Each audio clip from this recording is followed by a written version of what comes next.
Michael Griffiths, all yours, sir. Thank you, Jace. I was waiting to hear what we were going to talk about today, but I guess I can just make it up. I can do whatever I want because there's just over to you, away you go. So let's do it. So good to be with you guys. We're going to talk referrals. We're going to look at how do we get more referrals into our business because that's what we love doing. And probably more in particularly, hopefully challenge the thinking. That's really probably what I want to get done today is challenge your thinking in terms of how can you bring referrals in and but what's probably more a better way to think about it. In essence, referral is just this thing.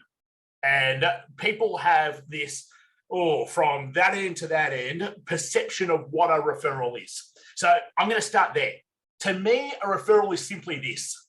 Someone you know introduces you to someone that you don't know that has the ability to be able to use your product or service. That's it. And when you think about it like that, to me, it starts to change instantly the sorts of things that you do to be able to get referrals. So a lot of people sort of have this referral notion in their head of what I would call this like level 10 referral, where I might go, I'm just going to pick someone on my screen, Jeff's there on my screen. I might go, Jeff, I know Jeff already, and I know Jeff works with business owners to help them around strategy and increasing their profits. So I go, Jeff, I was speaking to Mary the other day, and Mary's looking for someone to be able to help her to grow her business and think about better strategy and become more profitable. And I'm going to introduce you to Mary and you have a chat. And like, that's what most people think is like what a referral is. I go, no, like that happens maybe 3-4 times a year if you're lucky. So if that's all you rely upon, growing a business through referrals is really hard. So instead, let's bring it back and let's come down to a referral is simply someone you know introducing you to someone you don't know that might have the ability to use your product or service. So I now know a whole bunch of businesses that I could introduce to Jeff, who at some stage in their business life might need someone to help them with strategy and profitability. I bet you Jeff would like those introductions. Now, when we start thinking like that, now we open up this whole new world to being able to grow a business through referrals. But there's this myth that I want to get rid of straight away before we get into where we're going to go today. And the myth is, if you do a good job and you get results, that your people will refer you. Garbage. You're supposed to do a good job. That's what you get paid for. You're supposed to get results. That's what you get paid for. I know an awful lot of people who get good results, who do a great service, and yet I haven't referred a single person to them. I've even used them myself. We've even got great results from them. I haven't referred them. So why is that? And so there's this thing that made me start thinking, why is that? Well, more and more, you can't compare yourself to that average business that can't get results. You can get results. You do provide a great service. But not every single person you work with, and in fact, 85% of the people you work with are not natural promoters. They're more introverted type people. They're really happy to pay you, and they're really happy that you do amazing work, but they're not happy to do that next step, which is go out there and yap about how amazing you are. But that's what I want to be able to change. That's what I want you to now start getting to think a completely different way in terms of how you get those unnatural promoters to actually start promoting. So those that have been around me for a little while, you know I love to draw. I'll come and I'll start sharing my screen shortly, get on the iPad and draw things out. That's the teacher in me to think that I've sort of had two lives. I've had the before 2009 life, and then I've had the after 2009 life. The before 2009 life, primary school teacher, elite level basketball coach, really was a primary teacher so I could coach basketball. It fitted the hours of the school teacher really nicely. And that's what I thought life would be. I got to travel the globe. I got to be part of national teams, the Opals, the Australian women's basketball team, been to 2 Olympics, coached over at University of North Carolina, University of Hawaii. Life was great. Came back to Australia and got sick of the lazy teachers and went, hey, you either put up with this for the next 40 years or you go find something else to do. So now we get to the after 2009 life. And what does the teacher do? They go into tutoring. So we created a tutoring business. Let's just fast forward. 7 businesses, sold 6 in the last 13 years, but every business was growing through referrals. Every business was growing through partnerships. Every business was growing through the ability to be able to team up with other people and have other people bring people who I didn't know into our world. And in the end, that's what business is. So you can do that through paid advertising, through Facebook, through Google, through SEO, through reaching out to people on social media, through that's all you're doing over there. Or you can leverage through relationships. You can leverage through people that you do know to be able to bring people that you don't know into your world, right? There's just 2 paths. They both end up at the same destination. New clients, new opportunities, new conversations. So with that, let's dive over here and let's get into playing on the iPad. So I want to start here, and I want to start with what I tend to call the shallow conversation.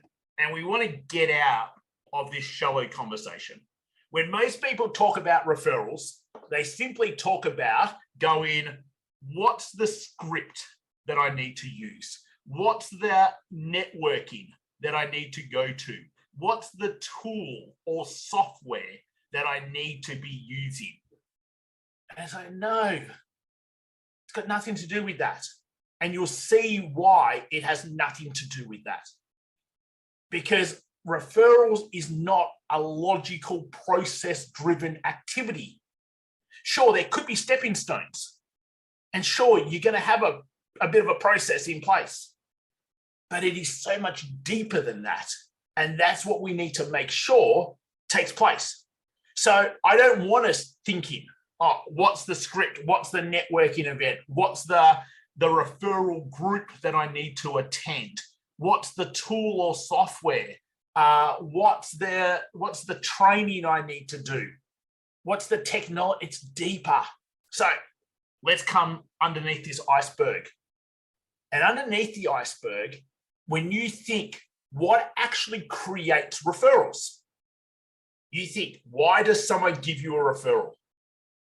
Well, generally, it's because you have this profound loyalty with that person. Yeah? You have this bond with them. You have this overwhelming trust between you and them.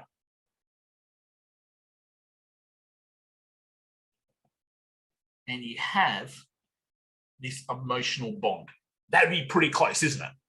So when you think about people who give you referrals,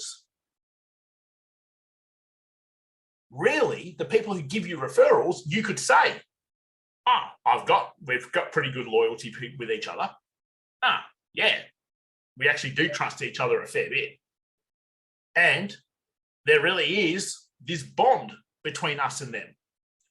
So you can start to see the question's not about what's the script, what's the networking, what's the referral group, the question should become, how do I create this profound loyalty? How do I create this overwhelming trust? How do I create these deep emotional bonds with every person around me?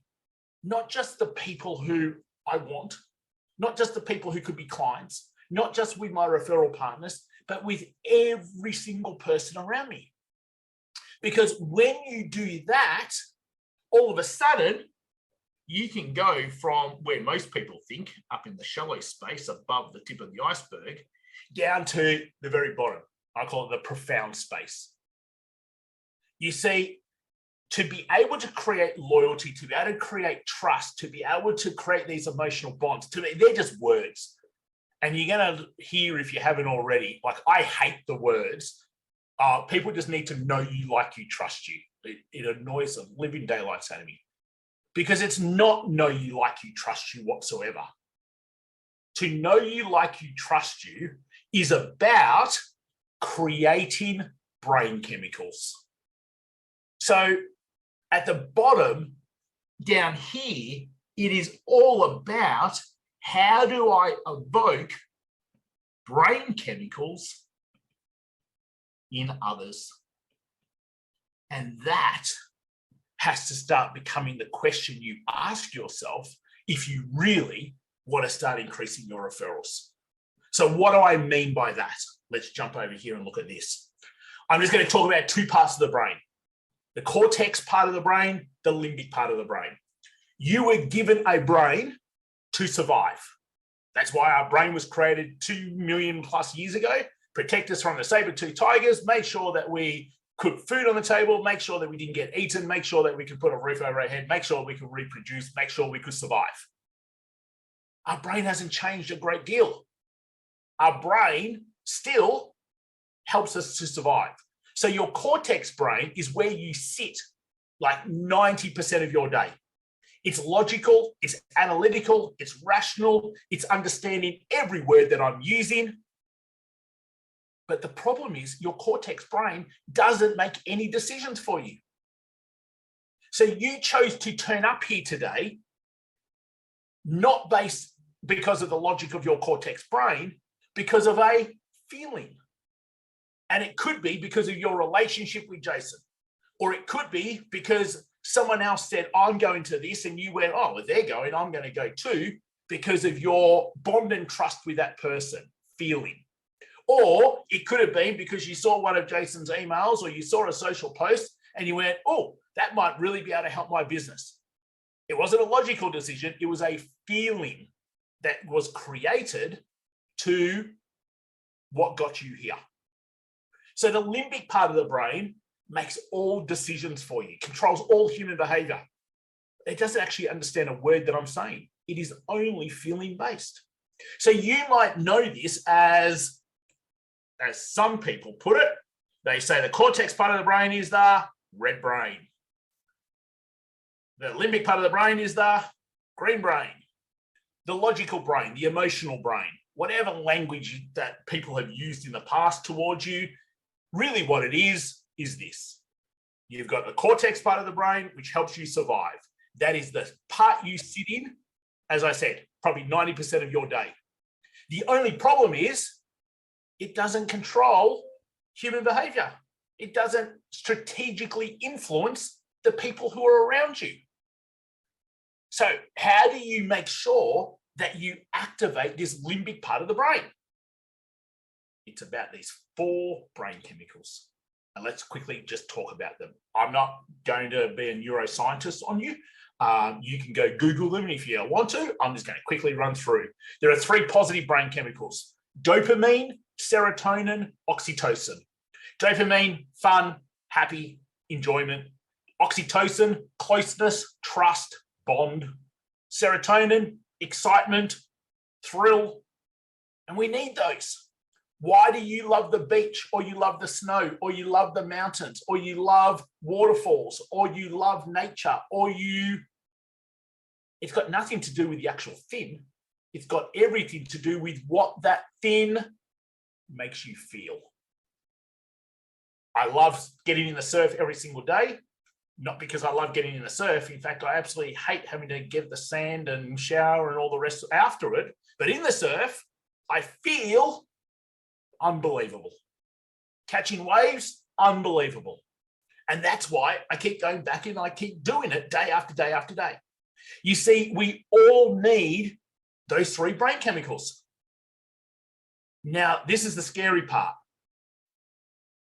You actually can strategically influence somebody coming back to you because you evoke those brain chemicals in people. Now, do you reckon that might increase your referrals? Do you reckon that might have referral partners wanting to give you more referrals? Do you reckon that might have clients wanting to stay with you longer? Do you reckon that might make you stand out because everybody talks about you because of the way you make someone feel? 100% it would. And that's why when we look at this shallow conversation, you can see straight away, I had one outcome today. Hopefully change your thought, change your way of thinking, be a little bit thought-provoking for you. That if you're focusing, if you came here to go, oh, great, Michael's going to give me tip 1, 2, 3, 4, and I'll just follow those tips and get referrals. It's like, no, I can give you a script. It won't work. And it won't work because your thinking is the thing that's going to stop it from working. You'll send out a script and people will respond, but then you'll stuff it up after that because you don't actually understand this part. And that's why we had to start here. So what I want you to think about, think about the last person that gave you a referral. And if you just went on a scale of 0 to 10, 10 being amazing, 0 being hopeless, I can just about guarantee that the loyalty that you two had, the trust you two had, the bond you two had was probably 8, 9, or 10 with that person. And I can just about probably also guarantee that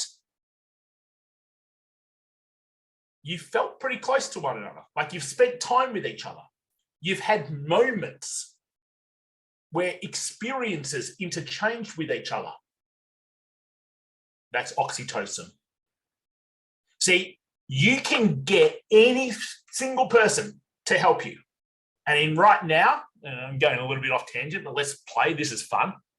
Like if you have a wife, a husband, a life partner, boyfriend, girlfriend, anyone that you're really close to in a personal relationship, it is the oxytocin between the two of you that keep that going. That's all it is. And it's no different in business. Why do clients love being your clients? It's the oxytocin that's created. Why do referral partners love referring you? It's the oxytocin you have between each other. So how do you quickly create oxytocin? It is the amount of time you spend with someone creating shared moments. And moments that create dopamine and serotonin. So if we take that and what I've learned and what I know in a personal world into the business world, it's no different. And why is it no different? Because we are all human beings. Like there's not all of a sudden when you go to business that you get out of your personal suit into your business suit and you go, oh, I'm a completely different person now. My hardwiring's different. No, it's not. It's exactly the same. And that's why we need to make sure that when we're thinking about how do I generate referrals from people, we actually think about how do I evoke brain chemicals in the other person. I'm going to give you an example of how not to do it really shortly of what just happened an hour ago. And you'll see the prime example and you'll go palm into your forehead, just like I did. Okay? So stay tuned. There's one negative. And we create this negative brain chemical more often than what we ever want to. And most of the time, we don't even realize that we're creating it in other people. And that negative brain chemical is cortisol. The stress chemical, the annoyance chemical, the anxiety chemical. And you'd be amazed how many times you're actually creating that chemical in people without even meaning to, and you're shooting yourself and them helping you in the foot. So let me just do this and give you this as an example. So this will just happen in real life. I know this person reasonably well. We're not going to name names. I know this person reasonably well. They were very much in our world probably 6-7 months ago. And No real reason. They dropped out of our world. That's absolutely fine. No real interaction for 6-7 months. Now I received this message today on LinkedIn. You know, those messages that are copy and paste and everyone gets it. Yeah, one of those messages. If you do that, shoot yourself in the foot, because it's exactly what you're doing. You're creating cortisol in people. So the message, at least they got my name right. Hi, Michael. I am doing this blah, blah, blah, blah, blah, blah, blah, blah, blah, blah, blah, blah, blah on. It goes for a page, you know, those messages that you receive every single day. Would you like to come, or do you know anyone who would like to come? What's the only response really that I could give that? Delete. And they're probably very lucky that I didn't have the time to actually write back what went through my head at that very moment, which probably wasn't really kind. But mum's always said, if you don't have anything nice to say, don't say anything at all. And I followed that advice. But you can see something that in their head, hey, it was very logical. They were following a process. It made perfect sense in the cortex part of the brain. But what brain chemical did they create in the other person? They didn't think about that. Now, the only people that would help that person invite people along to that workshop that they were running were people that they had great relationships with, that they had great oxytocin with. So can you start to see how if they had focused by putting in a couple of extra steps before sending that, they would have got a completely different result.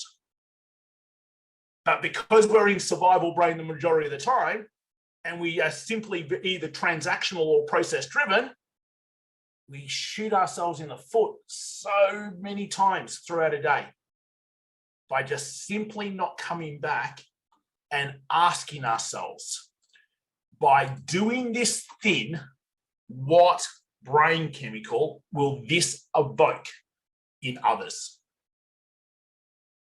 So I actually call it this. At the very bottom, and what I really truly believe is, how do we activate extraordinary moments throughout our business? Because it's the moments that people remember when you make them feel a particular way. Now, I'm going to touch on this for a little bit, because your cortex brain, it's there to help you survive. So your cortex brain right now is going, oh yeah, my business is great. I do that all the time. I'm pretty good at that. Rubbish, not even close. Because we're not even good at it, and I focus on it 24 hours, 7 days a week, because I know it. So there's no way that you're going to be good at it. You're going to be good at the level you know it to be, and that's great. But there's this whole nother level of how you can be completely more extraordinary. So what we need to be able to focus on is asking ourselves this question: how do I take this moment and make it more extraordinary? So let's break this down. Most people see their business day as exactly that, a business day. Within your business day, you have hundreds, if not thousands of moments. You definitely have at least 10. You sent an email, there's a moment. You jumped on this call, there's a moment. As soon as you finish here, you might have a meeting to go to. You might have an email to send. You might have a phone call to do. You might have client delivery to get done. They are all moments. And when you start seeing that within your business, every single day are made up of all these moments, then you can start actually asking yourself, how do I make that moment more extraordinary? So there are 9 key elements I want to run you through that we focus on.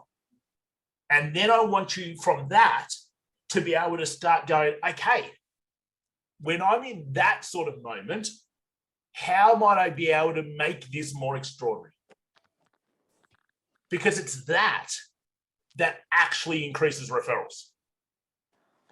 When you get someone to feel a particular way towards you, that's why they talk about you. That's why they remember you. That's why they refer you. It's not because you did a good job at ask. It's not because you turned up somewhere. Like, turning up somewhere is important because it allows you to start the relationship. It's not what gets you the referral. It's the relationship and the brain chemicals you create during that moment with the other person. So let's come and let's look at these 9 things. In essence, this is what I want to take place. I want your business to be able to grow and be profitable. That is our end goal that we want to be able to make sure takes place. Okay? But to be able to do that, to me, there are these 3 levers that we focus about. Okay? This first one is about how do we be more heartfelt in our business. The second one is about how do we be more profound, and you now know what profound means in my world, in our strategy. And the third one is about how do we be more magical in the experiences that our business create. They're the 3 key levers. So what do we need to be able to grow and be profitable? Well, we want more referrals. We want better client retention. And we want raving fans. Imagine if your business got those 3 things. Would you be more profitable?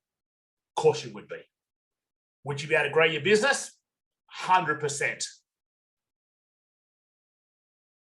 So here are 9 things that you can start focusing on. Don't try to do all 9. It's impossible.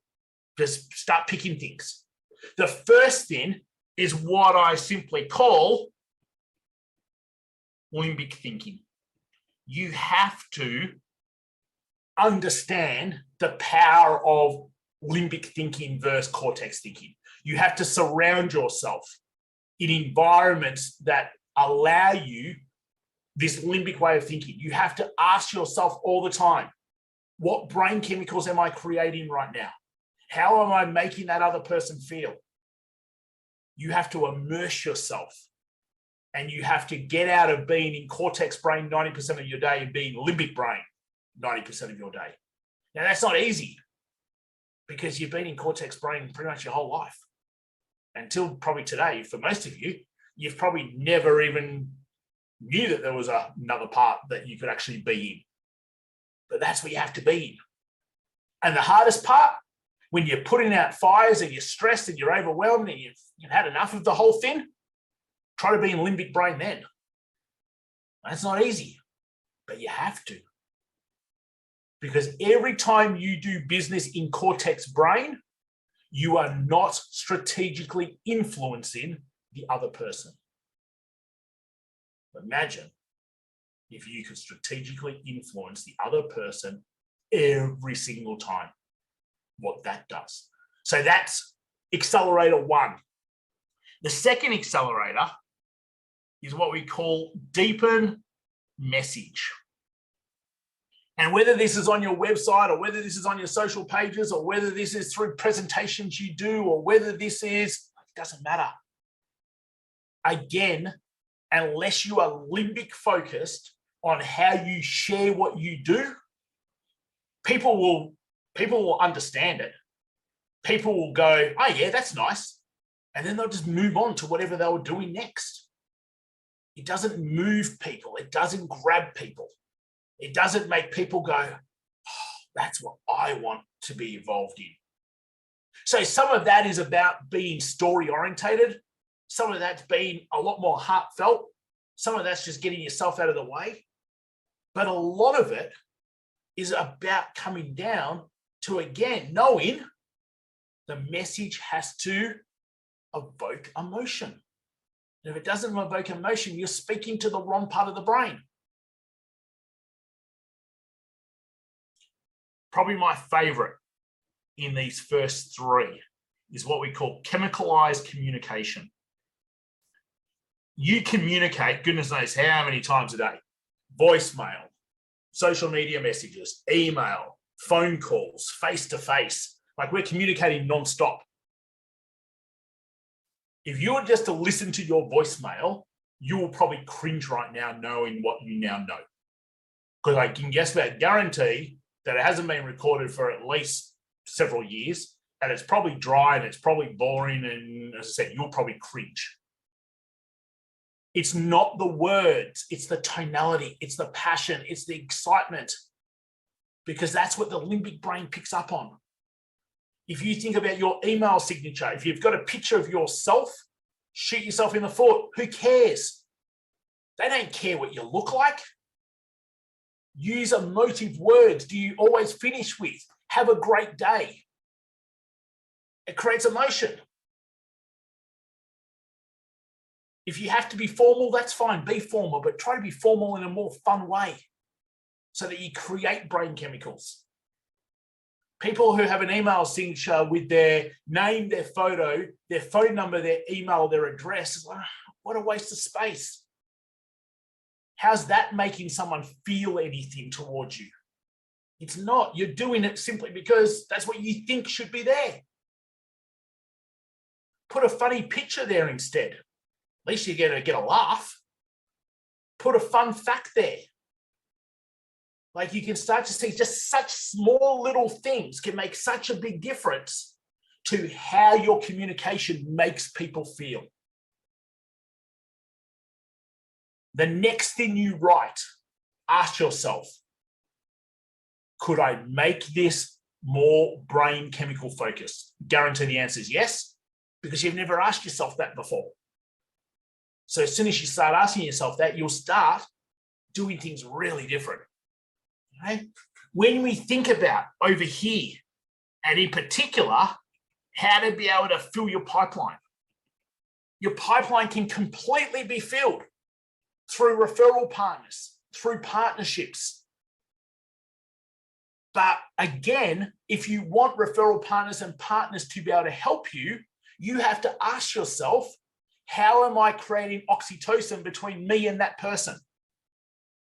Now, that takes some time.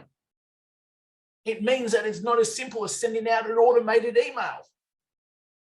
But if you really want someone to be able to help you, then you've got to create those brain chemicals together. It's why I always tell our guys, with your referral partners, catch up with them at least once a month, if not once every 4 weeks, if not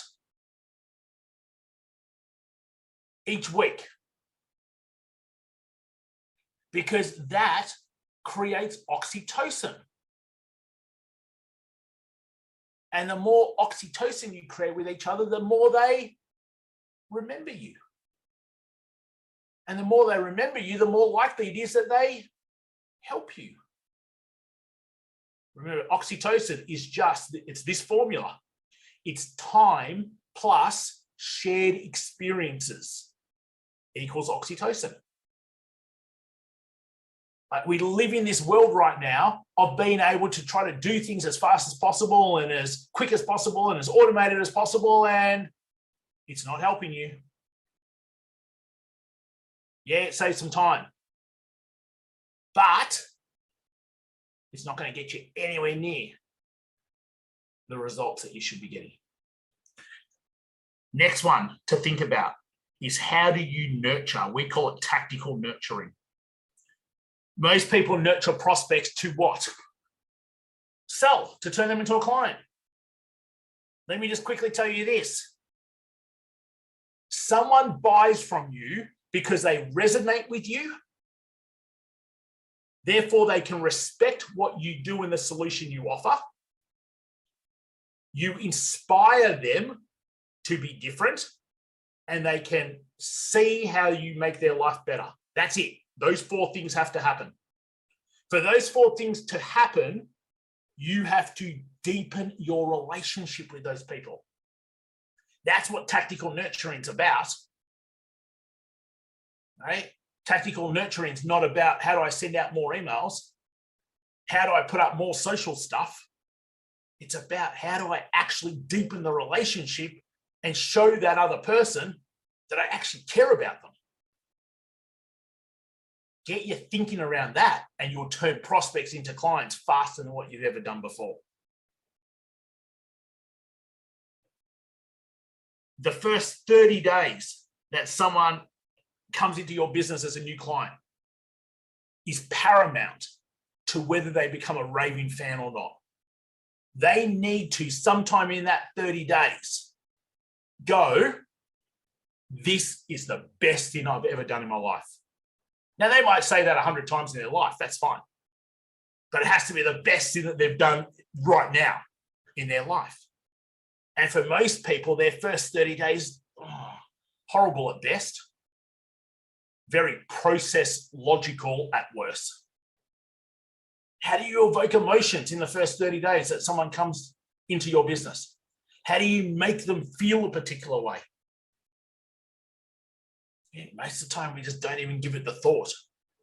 So now we're going to go a bit further in terms of magical experiences and how do we ensure that we create these deliberate feels with our clients, not just once, not just at Christmas time, but all the time. If the only thing you do is send a client a Christmas present or a birthday card or something like that, you're better than doing nothing. But again, it's sort of what's expected. It's not special. It's not magical. You need a whole client journey from the time they come to you till the time they finish. And how are you making them feel special the whole way? How do you elevate every single system that your business has and make it more magical? Again, something else for you to be able to think about. Every single system, yeah, deliberate feels. How do you every system, and probably the worst one that you could fix right now is your invoicing. Guarantee the wording you use on your invoicing is probably horrible. It doesn't evoke any dopamine, serotonin, oxytocin. It probably evokes cortisol. But we all have the ability just to be able to look at it and go, yeah, I could just tweak it like that. And you don't have to go from wherever it is now to perfect. There is no perfect. You just have to evolve it to make it better. And if you keep evolving everything you do to make it better each and every time, you get closer and closer to that magical. The last one, because I know we're really short on time, is to be able to maximize impact. Instead of just seeing all of your clients as individual clients, how do you treat them as a tribe? How do you treat them as a community? Like there's 6 core needs, and one of them is connection. So how do you connect your business and your clients as one rather than as all these individuals? Because that's when you can maximize impact.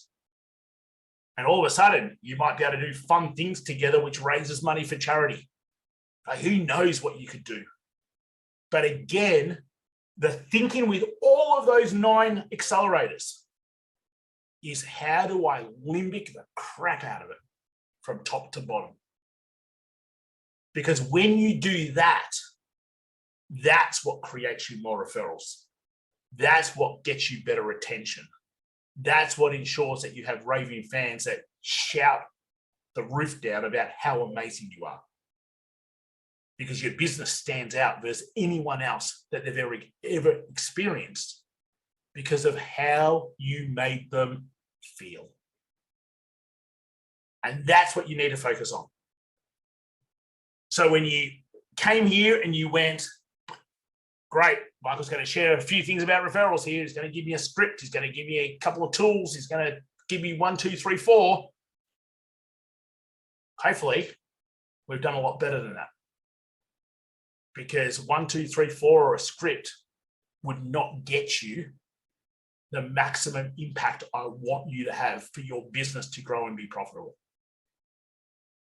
You've got to change the way you think. You've got to change the way you are. You've got to become this limbic master. Jace, over to you. Mate, that was absolutely fantastic. Look, guys, I think this is, we've known each other on and off for about 3 years now, Michael, and that's about the 4th time I've seen that. And I still look at that in awe, because you can't remember everything. But I always try and go off everything you say. It's absolute gold. And while you were talking about that, I was thinking to myself, it's like when you first get into a relationship. When you get into a relationship with a partner, it's all about the good drugs coming into the brain and how you feel. And eventually, we all know it, we stop doing it. And the thing is, when we're in business and we get a sale, pardon my French, we kiss the client's ass until they pay. But then a lot of us, and I'm guilty of it sometimes, we start to slow down a little bit. And you can't do that. You've got to keep that customer journey, because they're never going to refer you. So to me, it was absolute gold. Thank you very much, Michael. Has anybody got any questions? Raise your virtual hand if you do, please. Okay, so my accountant doesn't know the difference between virtual and physical. Scott? Or raise your real hand. Yeah, raise your real hand, Scott. That was the easier. I do recognize hand gestures. No, I can now. I'm going to try to work out how to do it, just so I can prove I know how to work. Go down to the bottom and it says. Michael, you're just so brilliant. You always like. Yeah, there's very few people that I see a little bit of that. I see a bit of their stuff, and I'm like, yeah, cool. I kind of got you can kind of get what they're going to say, and you're always surprised, and it's always 70% more than I expect. I think that we're with everything that you've said, we're intelligent beings as humans, $1 trillion supercomputers, more than. I think that people can still pick up when you do this, when you're doing things just to do it for a relationship purpose. So for example, I had someone call me, a guy called Daniel Ronai, a fantastic R&D guy, and he called me and just said, hey, how you doing? And I actually said to him, mate, I'm doing fantastic. I know you're mutual friends with Michael Griffiths. You're doing a hey, how you doing call, aren't you? And he said, yeah, I am. And I said, mate, that's completely fine. And you're my mate, and I love you, and I refer to you. And I said, look, just you got to be careful with this stuff. You just got to always, like, you can always be authentic, but just do it in your own way. Don't follow someone else's script. How do we take the brilliance of what you've told us, and not ruin the brilliance of it by being generic? And does that make sense? Yeah. So to begin with, it's probably going to be clunky and it's going to feel generic. Yeah. But you just got to keep doing it more and more and more and more. This is now nearly 10 years of doing it every single day to be at this, where if I phoned you, Scott, you wouldn't feel that. But that's also because the depth of relationship, the awareness of what people do. So much of it comes from everything else you're doing, rather than just following the actual process. And I think the more you actually just get in and do stuff, the more you go from I'm doing it because A, B, C to I'm just doing it. And it therefore comes across as he's just doing it, rather than he's doing it to follow A, B, C. So I think it comes with time, and I think it just comes with practice, knowing to begin with, it's not going to be as good as what it's going to be come 2025. What I've realized with me is I do this, like, I really care about people, and on the phone I care about them. But the email follow-up checklists, all of the systems and automations that I've got running in the back end, and the kind of process of how we follow up information and things, that's complete. And I'm talking about tax, So I do it on the phone, and people love that, and they're like, thanks so much. And now I've got to put that into the emails and the rest of everything that people see.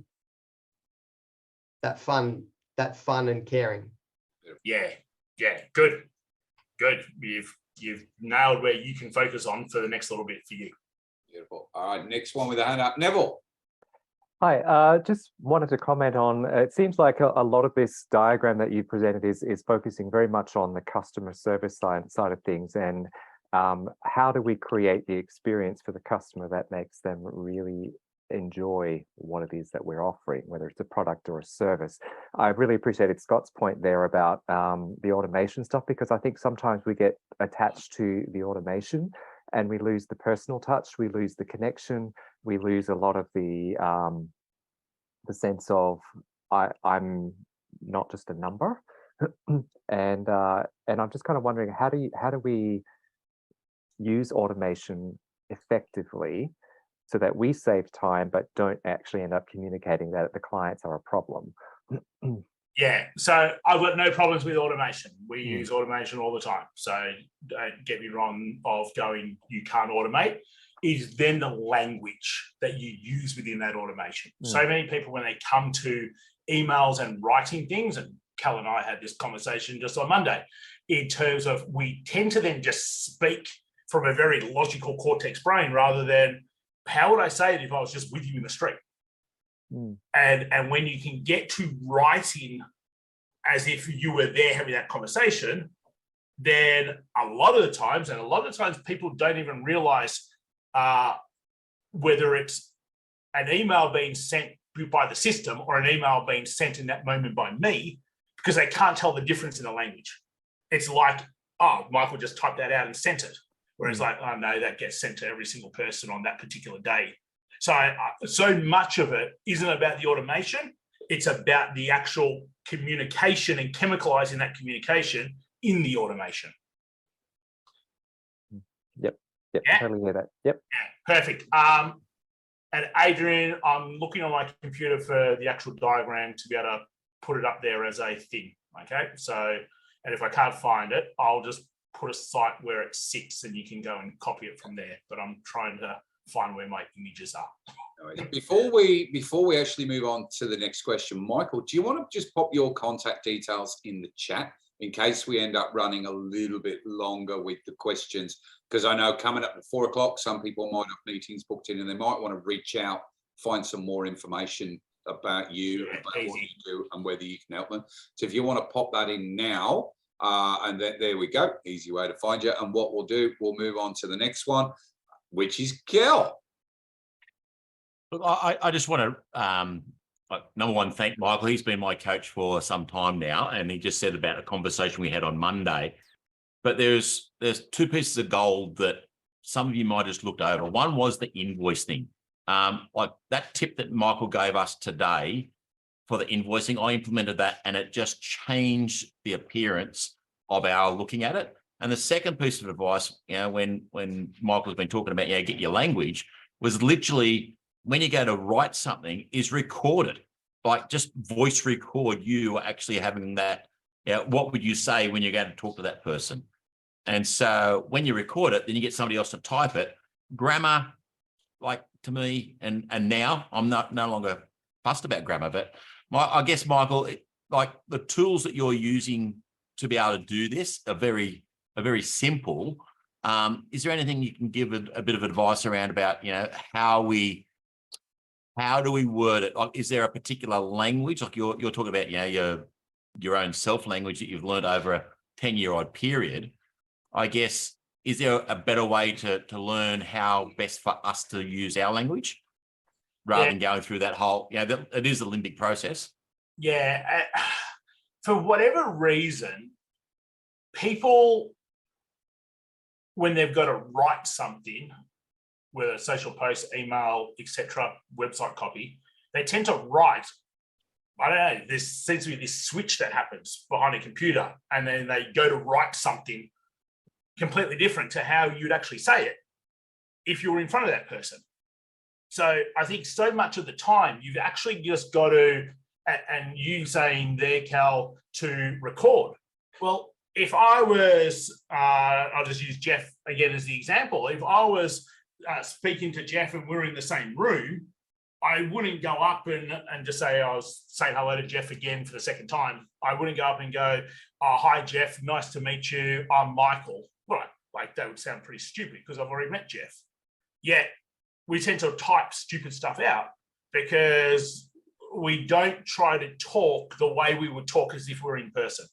And I think we've just got to try to picture ourselves. What would we say if we were actually in front of that person? And use that language. And if you reread that and you go, oh, nah, then you probably got it right. Because it's the cortex brain that's actually the survival brain that's going, oh no, can't send that, can't send that, can't send that. So you've probably actually hit the nail on the head. And that's what you should be sending. Right? If you write something and you read it, and so many of our people now can read something and just go, oh God, I wouldn't read that. And they're the ones that have written it, right? Because they can now really see clearly that it's just boring. Yeah. If you start and you reread it and go, oh, that's a bit boring or that's a bit dry, then it is. and it definitely is for the other person. So I think the big thing is just get good at trying to write how you would speak to someone in person. And the more you can do that, I think the better your communication becomes. Beautiful. Nice. And time for one more. Stuart. How you doing? Look, I've loved what I'm hearing here, and I hope to think that we're actually communicating in that way. And I drop the garbage a lot of the time, and just, you know, I'll talk because I'm the most crap typist there is. This is I type with these fingers. I would sooner talk in an email, and so quite often I'm doing that, and so that gives you that, you know, you're hearing it as it's going in, but reading it back is always a really good idea. And that's right. And there's always a time for corporate speak, but not all the time. And if you're sending an automation, quite often I've got my little hack is that I'll have some template information underneath, but the top section is all about them. And I will do my darndest to always have something in there, and, you know, and make it fun and make it different. Because if you get that great conversation going, that's what keeps it going. And we've had some really nice comments back from clients saying, I love how you write like you're excited. I can tell your wife's excited. My wife is, you know, she's our senior project manager, and we all write with the same zing, you know, and they get that and they go, oh, that was fun. That you made a boring thing fun. Nothing boring than what we do, more boring. Anyway, look, just sort of say, I love what I was hearing. Thank you so much. That's brilliant, and Stuart. Love to learn more. Thank you. That's brilliant, Stuart. I actually invented that myself. I've never heard someone say that, but yeah, I do the same thing. Couple of lines up the top, then the standard. Even tell them it's the standard template below. You know, even say, hey, standard email below, but they get to read the summary and the stuff that's them up the top. I quite often say, I can't type that quick. That's mental. But yeah, you know, I've sent this with a bit of love on top.